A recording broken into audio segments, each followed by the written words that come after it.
லக்ஷ்மணா ரெண்டெக்ஸ் வாடிக்கையாளர்கள் வணக்கம். இன்னைக்கு நம்ம பார்த்தீங்கன்னா நம்ம கலெக்ஷன்ஸ்லாம் என்னென்ன இருக்குன்னு பார்க்க போகிறோம். நான் ஒவ்வொன்றா காட்டுறேன், பாருங்க. இது வந்து சில்க் காட்டனுங்க, கோட்டாவிலேயே. இதோட ப்ரைஸ் பார்த்தீங்கன்னா ரொம்ப லோ பட்ஜெட் சாரி தான். இது 350 தாங்க. இது வந்து உங்களுக்கு வந்து பல்லு வந்து உங்களுக்கு வந்து கோடு கூட வருங்க. ரன்னிங் பிளவுஸ் தான். பார்டர் பார்த்தீங்கன்னா இது வந்து உங்களுக்கு கோல்டன் ஜெரியில வரும். அடுத்ததான் நம்ம பார்க்க போறது வந்து பியூர் காட்டன் கோட்டாவிலேயே. இதுல வந்து உங்களுக்கு த்ரெட் ஒர்க்லாம் வந்துடும், கலர்ஃபுல் டிசைனு. சாரி பார்க்கவே உங்களுக்கு வெயிட்லெஸ்ஸா இருக்கும். இதை வந்து வெயிட்லெஸ் சாரி தான்.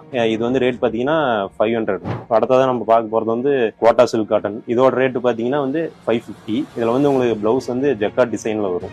புட்டாவும் எல்லாமே உங்களுக்கு வந்து இதுல கலர் புட்டாஸ் தான் வரும். அடுத்ததான் நம்ம பார்க்க போறது வந்து மீனா எம்போஸ். இதுல வந்து உங்களுக்கு வந்து சாரி பாடி பாத்தீங்கன்னா மீனா அந்த எம்போஸ் டிசைன்ல வந்துருங்க. உங்களுக்கு பிளவுஸும் பல்லு வந்து ஒரே மாதிரி டிசைன்ல வந்துடும், கான்ட்ராஸ்ட்ல வரும். இதோட ரேட் பாத்தீங்கன்னா வந்து உங்களுக்கு 600 நாங்க பண்ணி கொடுத்துட்டு இருக்கோம். நாங்க நேரில் வாங்க, நாங்க